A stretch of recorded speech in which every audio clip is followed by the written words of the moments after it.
Territorio Reportaje. Porque todos tenemos una historia que contar. Con el periodista Agustín del Castillo.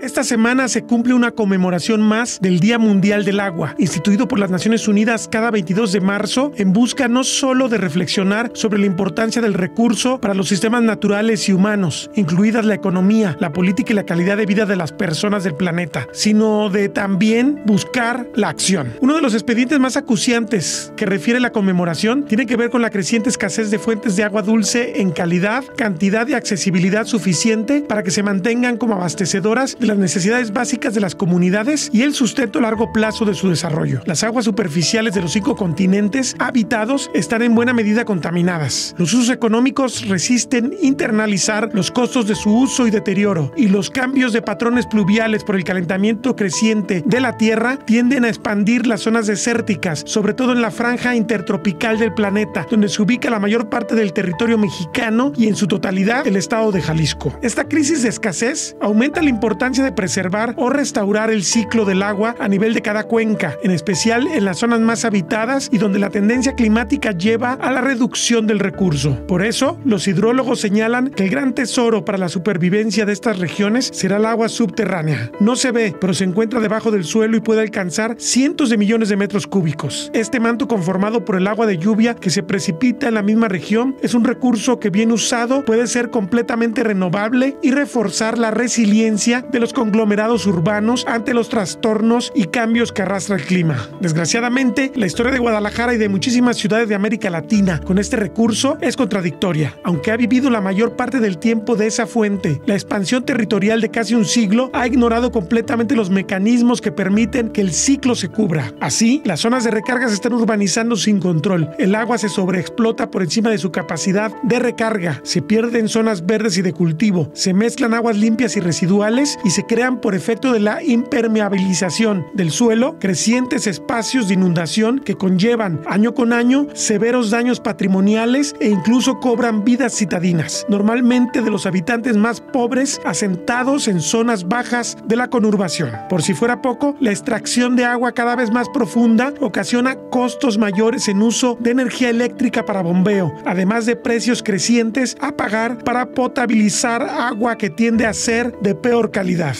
Que el agua es vida es una verdad de perogrullo, pero eso es mucho más verdad en el caso de las civilizaciones humanas.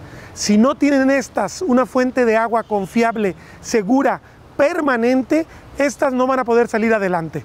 El caso de la ciudad de Guadalajara es más que evidente.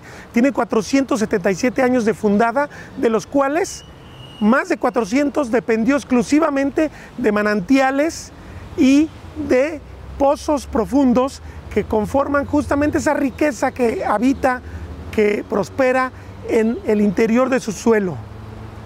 En la actualidad, el agua subterránea de la ciudad provee todavía casi 30% de las necesidades de los tapatíos. ¿Por qué no estamos haciendo las políticas públicas necesarias para que esta agua se conserve y no sea un riesgo? Eso es justamente lo que vamos a abordar a lo largo de este programa.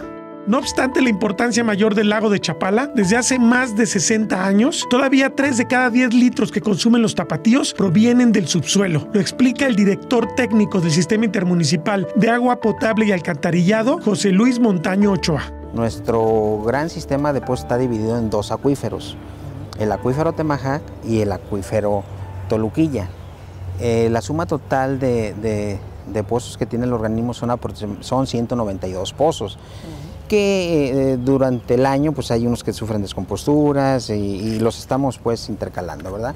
Aproximadamente son 127 del acuífero de Temajac, que la gran mayoría las tenemos en el sistema Tezistán, y 65 serán del acuífero de Toluquilla, que está pues en el sistema de Toluquilla, son como 65, ¿verdad? Entonces, a nivel general, nuestros sistemas de pozos, nuestras profundidades es muy variable de acuerdo a los niveles estáticos del agua subterránea, no del nivel freático. El promedio de nuestro nivel estático subterráneo es promedio de 100 metros. Dependiendo de las zonas, aquí donde estamos actualmente está muy superficial lo que viene siendo nuestro nivel estático, ¿verdad? Entonces, ese es a nivel general, nuestro sistema general de pozos con un 30% que abastece a la zona metropolitana, cargado muy hacia el municipio de Zapopan. ¿El agua subterránea se mezcla con los otros orígenes de agua a través de acuaférico o va directamente a ciertos puntos determinados de la ciudad? Ok. En algunos casos particulares hay pozos que sí le dan a una determinada zona. Abastecen una pequeña colonia, un pequeño sector hidráulico con su respectiva desinfección. Se hace la explotación, se hace la cloración y se inyecta la red. En la gran mayoría sí hay combinaciones, hay combinaciones de agua con, por ejemplo, si hablamos del sistema Toluquilla, todo se mezcla en nuestro tanque Cerro del 4, que viene siendo el sistema del Poniente 4 de Chapala. En el caso del sistema Toluquilla, tenemos una interconexión directamente entre lo que es el acuaférico, que es Calderón, con el sistema de pozos. Sí tenemos mezclas también. Es un agua que debe ser monitoreada porque es para consumo humano y es que su tendencia es el abatimiento por la sobreexplotación, añade. Sí, claro, mira, entre más profundo saquemos nuestra agua, tenemos que estar muy al pendiente de los análisis químicos físicos que se le realizan a estas aguas, porque sí se tiene que dar otro tratamiento. Recordemos, bueno, sí hay abatimientos que oscilan entre el 0.9 a 1 metro anualmente, pero también tenemos en determinados tiempos recuperaciones, ¿verdad? Entonces, sí implica pues un problema en profundizar un poquito más. Tenemos pozos arriba de 300 metros en algunas zonas, ¿verdad? Más sin embargo, pues los organismos operadores siempre van viendo cómo estar trayendo agua de otras fuentes que en un futuro ir descartando paulatinamente el sistema de extracción del subsuelo, ¿verdad? En este caso, bueno, se tiene el gran proyecto con Purgatorio, que una vez de que este entra en función, sí hay una proyección de, dependiendo las zonas que ya empecemos a suministrar esta parte, empezar a descansar pozos para que la recuperación sea más eficiente. No para que se dejen de usar, sino para que se recuperen y puedan ser una fuente permanente para la ciudad, ¿no? Claro, recordemos que hay ciudades medias que su única fuente de abastecimiento pues son los pozos profundos, ¿verdad? Entonces sí es una fuente que tenemos latente, pero que sí debemos de tener en un corto plazo cómo restaurar y hacer su recuperación natural. No es algo inevitable. La sobreexplotación tiene que ver con sumas y restas. Es decir, si cada acuífero se le inyecta menos agua y se le extrae lo mismo, el déficit es inevitable. Obedece a un modelo desordenado de crecimiento urbano que privilegia negocios privados de corto plazo y no se basa en la planeación y ni siquiera en el sentido común, pues la lluvia copiosa podría resolver la escasez durante muchos meses del año, advierte el geohidrólogo Marco Antonio Ramírez. Lo estamos desperdiciando brutalmente. Entonces, nos ha faltado, creo que, esa comunicación entre el desarrollador y las temáticas que conllevan, ¿no? Faltan esos espacios públicos, que contengan áreas verdes, que te permitan hacer estructuras de regulación para esos eventos de inundación. Entonces, todo empezó desde, creo que fue en 1908, cuando se entubó el río San Juan de Dios. Empezó a cambiar esto de tratar de cubrir los cauces de los arroyos importantes, entubarlos. Estos drenajes combinados no nos han dejado solo tristeza, porque realmente se puede decir que todo el agua de lluvia, que si redondeando números pueden dar entre 7 y 8 metros cúbicos por segundo, ¿Qué pasa con ella? Pues genera impactos importantes, pero pues, realmente el agua no es la que te genera el impacto, tú mismo te lo estás generando, ¿sí? Estos volúmenes de agua, hay una normativa, hidrología, impacto cero. Determinan que, ok, llueve, captas el agua en tu proyecto y por favor conténlo en un tanque de almacenamiento para que se haga la regulación en el sentido de que después que pase la tormenta, entonces tú viertas esa agua al drenaje.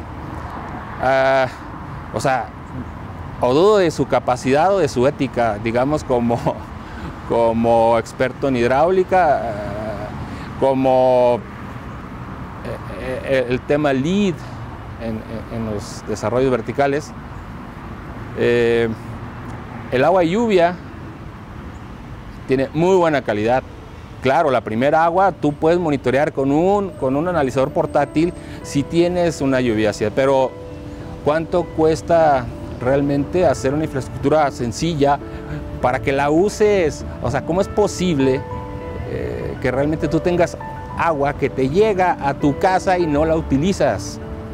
O sea, una azotea de 100 metros cuadrados le da agua a 4 personas durante 3, 4 meses. Decirle así, ¿sabes qué? En 3, 4 meses no te doy un clavo.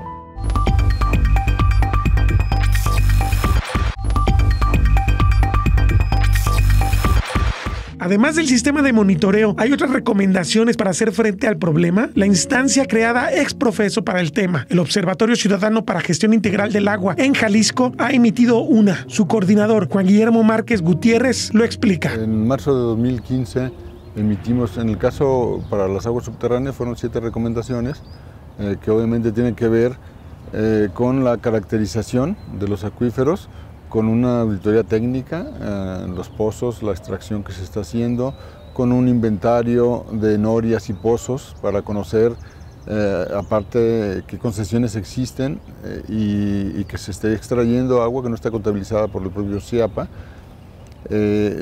conocer la composición del agua, digamos, ¿verdad? Porque sabemos que debe de tener distintos contaminantes dependiendo de la profundidad, pero son datos que desconocemos, no hay acceso por lo menos a algunas bitácoras puntuales, alguna información concentrada, son informaciones aisladas que lo tienen la más de las veces los operadores de las bombas.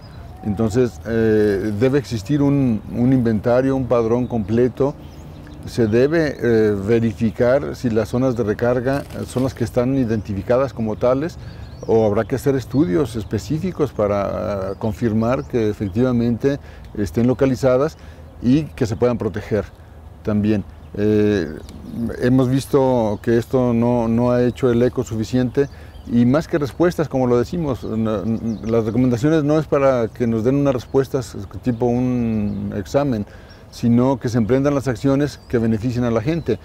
No se ven por ningún lado, no se ve la intención, pero también creemos que hay una falta de interés infundada de parte de los fraccionadores, porque eso les beneficiaría a ellos mucho, el que se conozca toda esta información, y que también estén conscientes que las áreas de donación, pues en algunos casos pudieran ser de las propias zonas de recarga también, para que estén protegidas, que pueden servir como áreas verdes de esparcimiento, y a la vez pues que les garantice el poder tener el abasto de agua suficiente para las construcciones que estén realizando. Pero desgraciadamente no se ve una respuesta del tamaño que requiere las necesidades.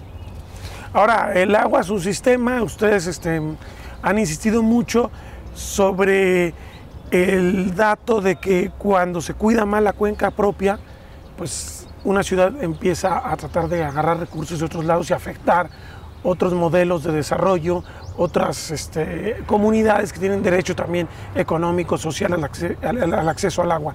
Esto es la historia de Guadalajara de los últimos, pues desde que Chapala entró como fuente de abastecimiento, ¿no? Sí, pero vamos a entrar en una fase ya crítica, porque el disputar el agua, en el caso de Los Altos, que es la zona proveedora de alimentos de origen animal en aproximadamente un 80% para el área metropolitana de Guadalajara, sin duda eso va a generar un problema muy serio, porque eso va directo con la disponibilidad de alimentos y el precio de los alimentos también. Y es un aspecto que no están considerando, y aunque aparente estar aislado o no tener una relación directa con la cuestión de vivienda, pues lo tiene, porque las personas que van a ocupar ahí no solo requieren el agua para sus servicios y el consumo, sino la alimentación. Entonces es un tema por el que estamos luchando también como organismo. De ahí que en estas recomendaciones que incluyen para el sistema de protección de recarga de acuíferos esté el ordenamiento hídrico a partir de un ordenamiento ecológico territorial, para tener con precisión ordenamiento las hídrico demandas. para Los Altos y para Guadalajara Para también. Guadalajara también, sí, porque no podemos estar hablando de volúmenes y pensando en traer de otros lados si no conocemos cómo está configurado realmente el territorio y las posibilidades que pueden quedar todavía como viables o no. Tiene primero que tenerse los datos duros, el diagnóstico preciso, para de ahí planear qué zona metropolitana queremos, porque pues es muy sabido, sobre todo en la cuestión de desarrollo urbano, que lo que les llaman técnicamente unidades de vida colectiva, las ciudades, tienen un poder de atracción y se pueden convertir en una especie de hoyo negro en donde estén absorbiendo absolutamente todo lo que está a su alrededor en detrimento de la propia área conurbada.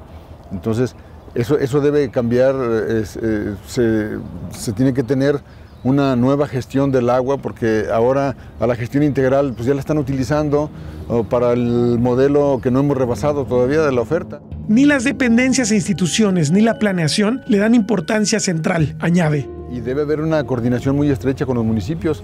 Y está la posibilidad de que se firmen convenios para administrar áreas federales, para vigilarlas, sobre todo dentro de los polígonos o el perímetro de urbanización que se tiene del área metropolitana de Guadalajara. Pero les ha resultado más rentable hacer culpas a otras dependencias, evadir pues una responsabilidad que es conjunta, y que el que tendría la mayor posibilidad de inferir en esa administración de territorio pues son los municipios, es el área metropolitana, porque luego la Conagua pues se excusa en la falta de personal y la falta de vigilancia que por lo mismo se deriva de tener pocos supervisores. Ahora, Guadalajara estrenó en 2015 el IMEPLAN y un POTMET un poquito después, y se supone que hay una serie de planteamientos de ordenamiento. Yo no sé si ustedes han sido llamados, pero uno pensaría que no hay pretexto para decir no tengo manera de tomar decisiones para proteger el agua y sobre todo las zonas de recarga. Pero el IMEPLAN realmente está caminando por esta ruta.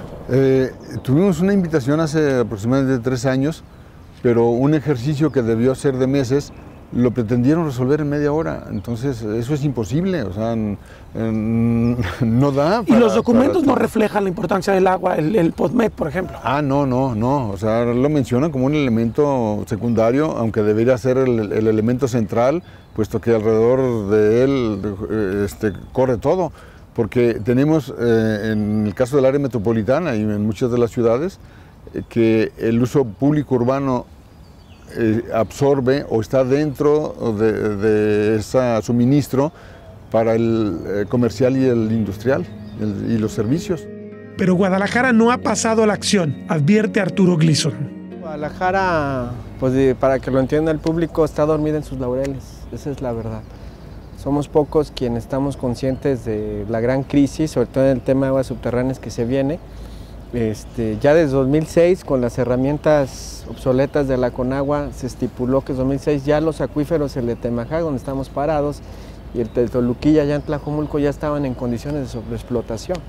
Entonces, si eso no nos pone a temblar, pues entonces con las herramientas obsoletas, que son meros cálculos, entonces yo no sé qué estamos esperando, una gran crisis que pues puede ser de índoles apocalípticos en un momento dado. Creo que todavía estamos a tiempo. Yo abogaría para que las autoridades canalizaran esas inversiones al monitoreo, al equipo. Pero digo, estamos a tiempo si lo hacemos ya. Ya. Tomo el deadline o la fecha límite de ONU, que es 2030. Muchos procesos naturales que estamos ahorita afectando ya no van a tener restauración. Entonces, para mí sería algo deseable que Guadalajara antes de 2030 pues se pusiera las pilas, ¿no? Entonces, en el caso de aguas subterráneas, montando este sistema en tiempo real, un centro de inteligencia de manejo de aguas subterráneas en la ciudad, que no lo tenemos, ¿verdad? Y ahí pueda decir cuánta agua nos queda y para cuántas personas, y ahí te digo si autorizo o no autorizo fraccionamientos, ¿verdad? Que se me hace que es lo más lógico. ¿Y ¿no? cómo redensifico la ciudad? No, porque Exacto. ahorita está la moda redensificar y de repente parece que son tontas y locas. Y excavas, y haces estacionamientos o cimentaciones, se mete el agua subterránea, la bombeas, la tiras, ¿no? Aquí estamos en una zona de agua subterránea, se ve a leguas, los edificios alrededor tienen problemas en los sótanos con aguas, y esas aguas se bombean y se tiran a los drenajes, ¿no? Esa es nuestra ciencia aquí en Jalisco. Nos encontramos en un punto del área metropolitana de Guadalajara, en el poniente, donde podemos sintetizar los problemas de la mala gestión del agua que tiene esta ciudad. Obviamente aquí se incorpora el agua superficial y el agua subterránea. Este es un río, un arroyo que brota algunos metros hacia el poniente, la calle se llama Montevideo, pero ha devenido en un colector de aguas pluviales a cielo abierto.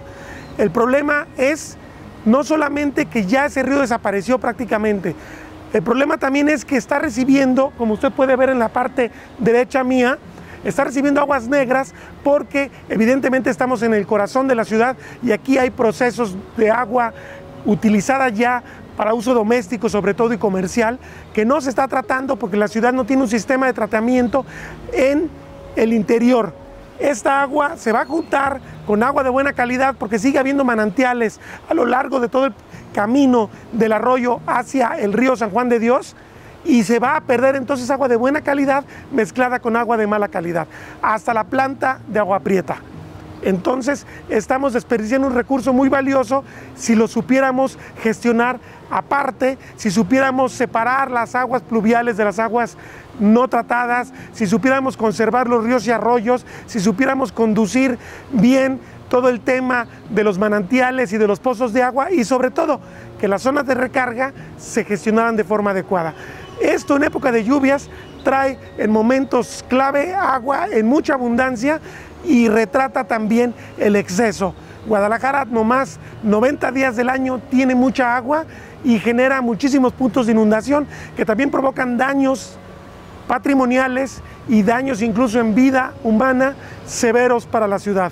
Entonces esto retrata por qué tendríamos que empezar a pensar en cómo cuidar ese tesoro que tenemos en el subsuelo, que es el agua subterránea, como comienzo para ir generando una gestión integral del agua que la ciudad demanda. Territorio Reportaje. Porque todos tenemos una historia que contar. Con el periodista Agustín del Castillo.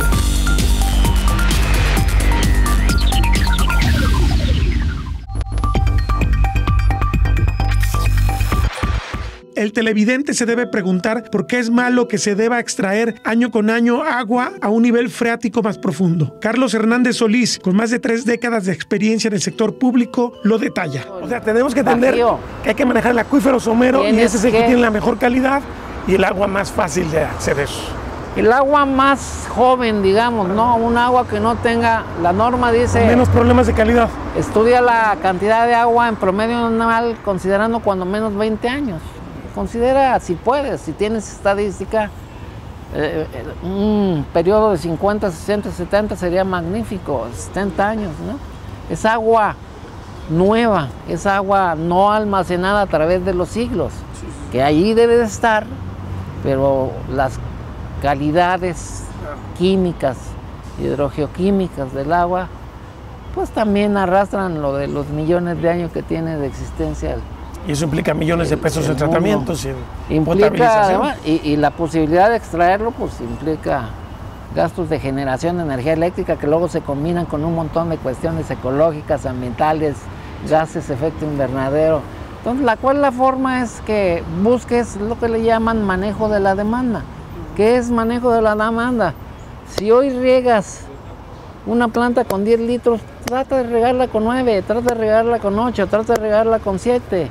¿Cómo? Bueno, pues haciendo en horarios más adecuados, haciéndolo gota por gota o buscando las técnicas de eficientación de uso de agua que ya existen para que reduzcas esa cantidad de agua, ¿no? ¿Cómo lo vas a lograr? Bueno, haciendo cada vez un mejor uso del agua para reducir lo que es la demanda sin castigar la satisfacción de la necesidad, ¿no?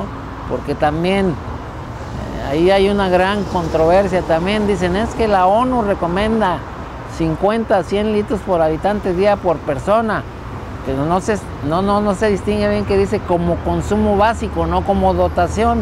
Son conceptos distintos.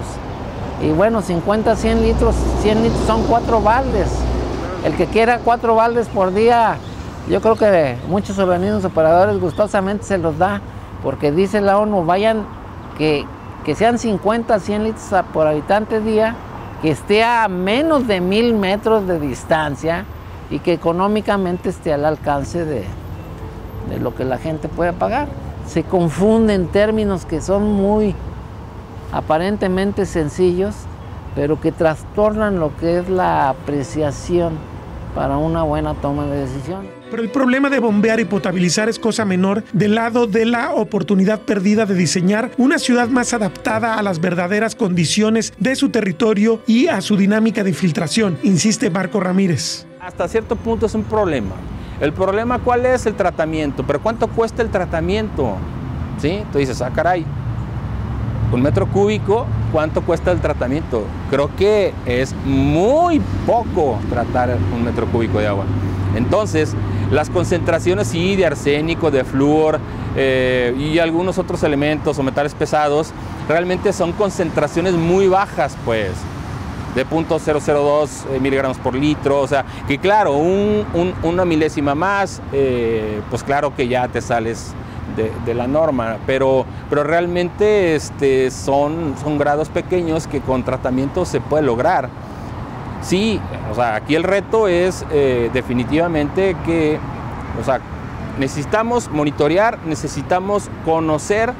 Hay una intransparencia total en el tema del agua.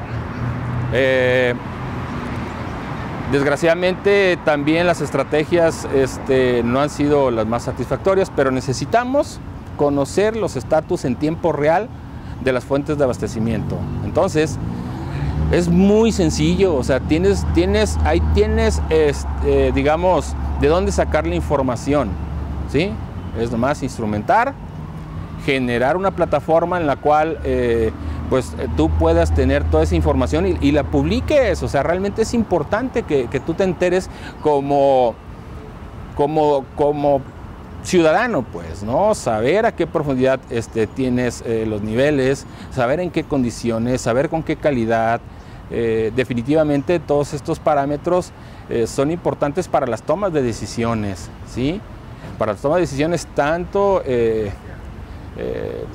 pues simplemente para el desarrollo, ¿no? El desarrollo de la infraestructura urbana, que eso te permite darte cuenta que, ok, aquí es más conveniente un parque lineal, por las condiciones geomorfológicas, por las condiciones de saturación. Urge ese monitoreo, urge un atlas de infiltración, un atlas de recarga artificial, obviamente relacionado con lo que es se tiene que combinar con qué, con la densidad de población a la cual tienes que abastecer. Para que tu sistema de distribución hay que recalibrarlo y hay que redimensionarlo. Sí, o sea, alimentación de lo que es agua potable, tú dices que tienes diámetros de 4 pulgadas, de 6 pulgadas, que 6 pulgadas, las velocidades normales son 36 litros por segundo, eso, pero afortunadamente tienes rangos de velocidades en que tú dices, bueno, aquí ya tengo 2 o 3 desarrollos verticales, necesitamos un poquito más de agua, la tubería te permite conducir un poco más de agua, obviamente tienes un área hidráulica y con mayor velocidad tienes más caudal. El problema es el saneamiento, el drenaje. Ahí viene el gran problema, porque realmente se denota en los tiempos de lluvia las inundaciones. Estrategias, soluciones, obviamente, repito, es hacer proyectos multidisciplinarios, tomar en cuenta todos esos temas ambientales, porque a final de cuentas hay servicios ambientales que les estamos dando en la torre. El investigador de la UDG y consultor en agua subterránea, Arturo Gleason Espíndola, ve claro el patrón de causas. Yo creo que principalmente porque ha habido una falta de cultura, de enseñanza sobre el ciclo del agua, y como parte del ciclo del agua están las aguas subterráneas, que son producto de la infiltración del agua de lluvia. La mayoría desconocemos la importancia del ciclo y por ende la importancia de la infiltración y la importancia de dejar las áreas libres para que el agua pueda infiltrarse en suelos que así lo permitan y se almacene. Entonces, ante esta ignorancia y por otro lado la voracidad de algunos desarrolladores de cubrir con casas, con edificios, tanto para los lados y tanto para arriba, pues se ha dado este desorden en donde pues ha prevalecido la voracidad de ellos, pero omisión de los gobiernos, o por lo menos complicidad. Claro, o sea, como estudioso del agua y verificador de muchos procesos, pues me ha tocado ver que deliberadamente los gobiernos municipales, en su gran mayoría, autorizan la instalación de fraccionamientos en zonas de recarga, en zonas de inundación, en zonas donde se unen dos arroyos y llueve y pues obviamente se inunda. En áreas de recarga, pues también el agua que antes se infiltraba ahora busca salir por algún lado y sale por los excusados, se estanca. Entonces, pues lamentablemente esta ignorancia más la corrupción, pues ha permitido este desorden urbanístico que tiene comprometida la disponibilidad de agua subterránea, ¿no? Guadalajara ya tiene poco tiempo. La base es establecer un sistema de monitoreo que en tiempo real entregue información del comportamiento del acuífero. Yo creo que hay un parámetro internacional que ha puesto la ONU el 2030 como un horizonte. Se ha dicho que después del 2030 el cambio climático y el tema relacionado a subterráneas es muy poco probable que pueda ser reversible el salvar el tema del agua subterránea. ¿Por qué? Bueno, porque para que el agua pueda almacenarse en el subsuelo tiene que haber espacios. Entonces esos espacios se definen en función de los granos, qué tan granular sea el suelo. Entonces el agua se aloja entre esos granos.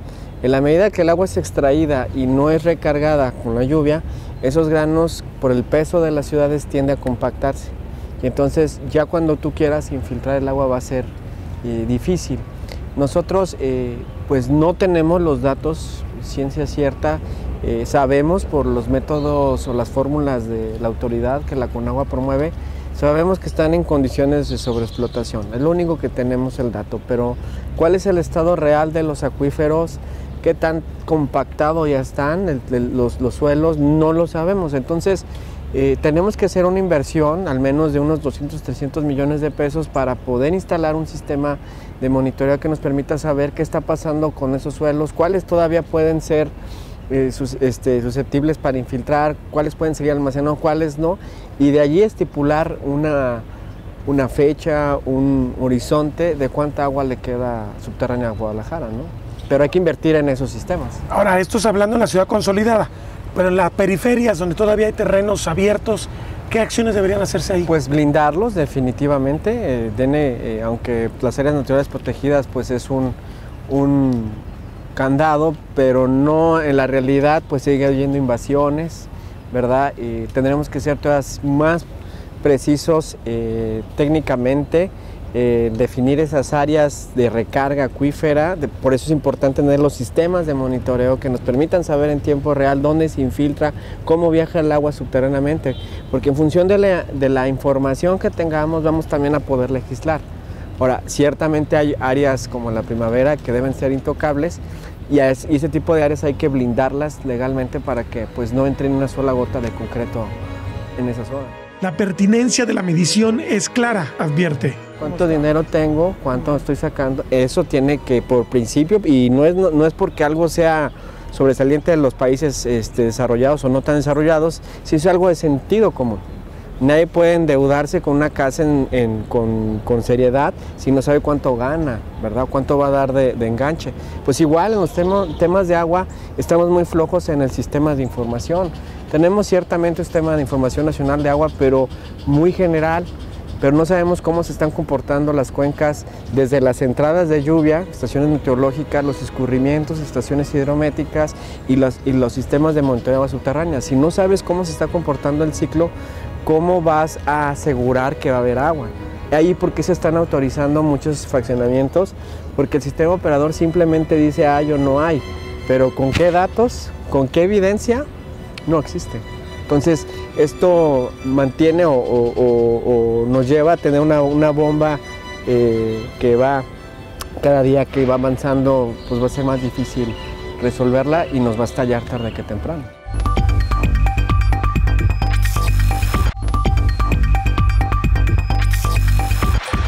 60% de la superficie del acuífero Atemajac-Tezistán y 25% de la que cubre el acuífero de Toluquilla están invadidos por la mancha urbana, lo que ocasiona fuertes alteraciones en su capacidad de recarga al estar impermeabilizados por cemento y pavimento. En el caso de Cajititlán, al oriente de la conurbación, el fenómeno es incipiente, pero ya registra una sobreexplotación severa, con descensos anuales de 5 a 8 metros en el agua subterránea. Según la Conagua, la cuenca de Atemajac-Tezistán cubre 739 kilómetros cuadrados, con 1.220 extracciones de agua, de las cuales 357 son industriales, 277 son de uso público urbano, CIAPA y sistemas locales de agua, y 213 agrícolas, de 147 millones de metros cúbicos de recarga y 127 millones de metros cúbicos concesionados. 84.3 millones de metros cúbicos van al sistema intermunicipal de agua de la ciudad. Esta de nuevos aprovechamientos desde 1951. Esta cuenca, la principal del área metropolitana, presenta descensos en su agua subterránea de 1 a 2 metros y hay aprovechamientos con niveles de plomo, nitritos, cloruro y boro, arriba de los límites permisibles. La cuenca de Toluquilla cubre 632 kilómetros cuadrados, con 1.226 extracciones de agua, de las cuales 815 son de riego agrícola y 174 de sistemas de agua locales o del CIAPA. El decreto de veda de esta cuenca data del 7 de abril de 1976. Esta cuenca tiene descensos anuales de 4 a 45 metros, con pozos que rebasan los límites permisibles para fluoruro, plomo y nitratos. Existe una zona anómala en donde se tienen altas concentraciones de sólidos totales disueltos hasta de 2.000 gramos por litro, que se ubica en la parte central del valle, entre las poblaciones de Toluquilla, San Sebastián y Santa Anita.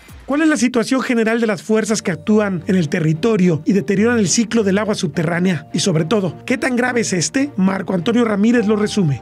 Es importante recalcar que afortunadamente todavía tenemos territorio no urbanizado y que eso ha permitido que el agua ha seguido recargando el acuífero. Con el paso del tiempo hemos caído en una ausencia de apoyo para establecer zonas de recarga como áreas naturales protegidas. Se ha venido urbanizando de manera desmedida, sin un análisis, sin una estrategia multidisciplinaria. ¿El por qué? Pues porque en los temas de ciudad el componente del agua no es como tal un componente, se ve simplemente como un recurso de abastecimiento, pero no ha habido esas estrategias en que estos proyectos sean multidisciplinarios para que sea tomado en cuenta y que las normativas que actualmente están rigiendo la construcción de cualquier fraccionamiento, desarrollo vertical, que ha generado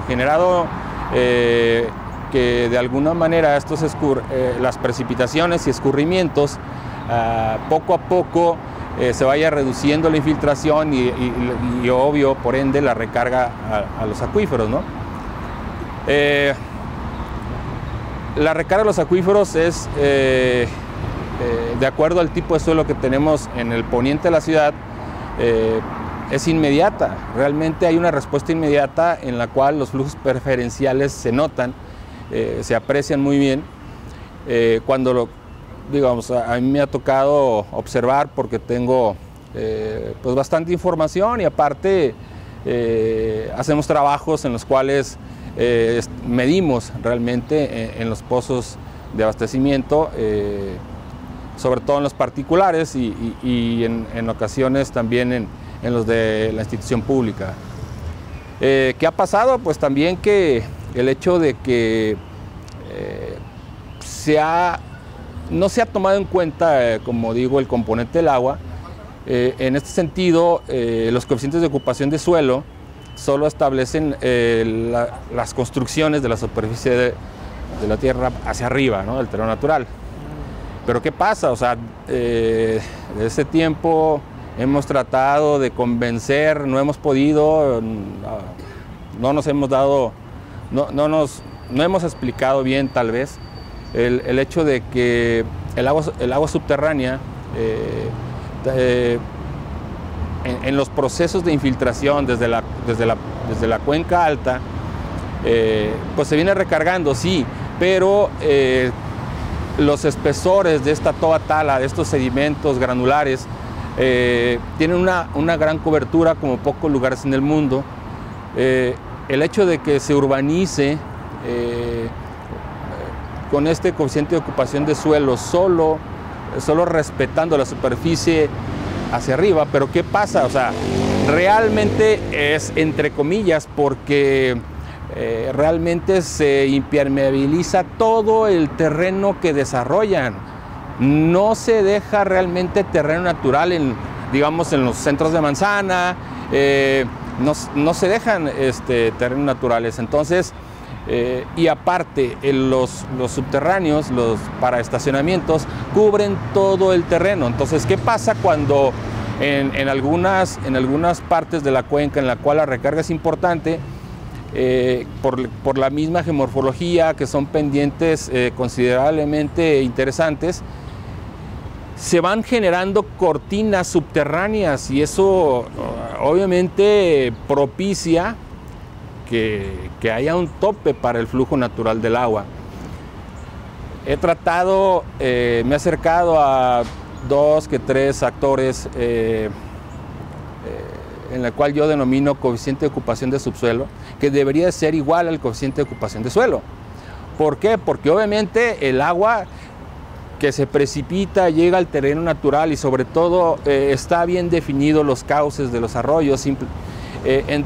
Esta agua fluye y de alguna manera si tú dejas entre cada proyecto realmente esos pasos para que el agua de alguna manera fluya sin problemas desde lo más alto, porque definitivamente la infiltración es desde la superficie del terreno, pues. Y en este suelo granular se va infiltrando a diferentes velocidades de acuerdo a los grados de compactación que se tiene. Y definitivamente el hecho de que permitas que haya un flujo de acuerdo a su presión que tiene, permite pues, que se disipe realmente y que de manera, digamos, casi natural, se conserve el ciclo hidrológico.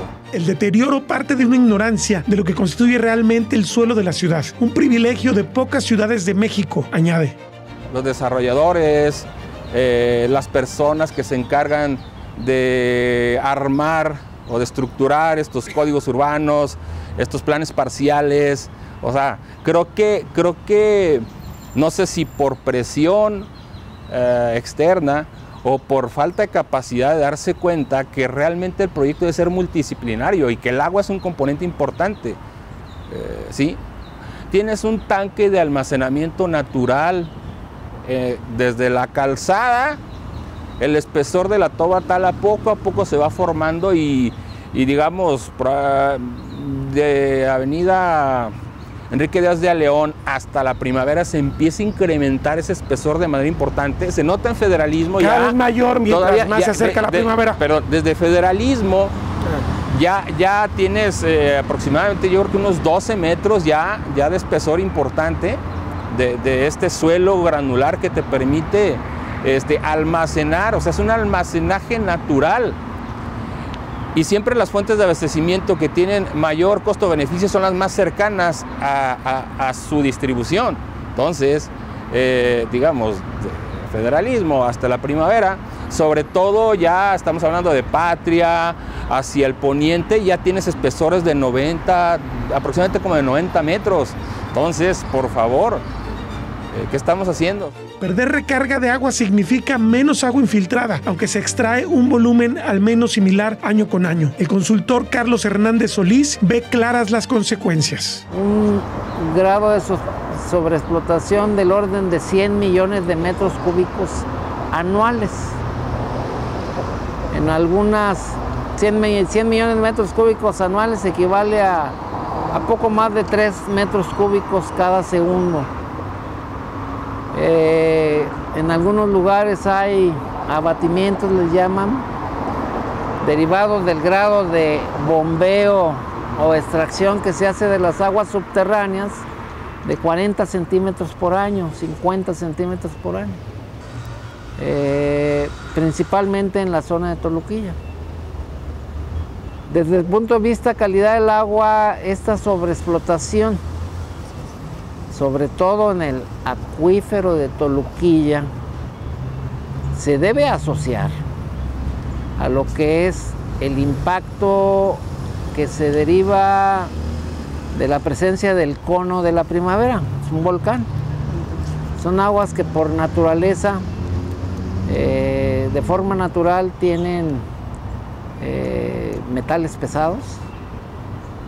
En la medida que se aumente la sobreexplotación y que bajen los niveles subterráneos, se aumenta el grado de concentración de este tipo de elementos o contaminantes con respecto a lo que es el agua potable, y es quizás lo que debe inquietar más para que se establezca una política pública de recuperación de estos acuíferos.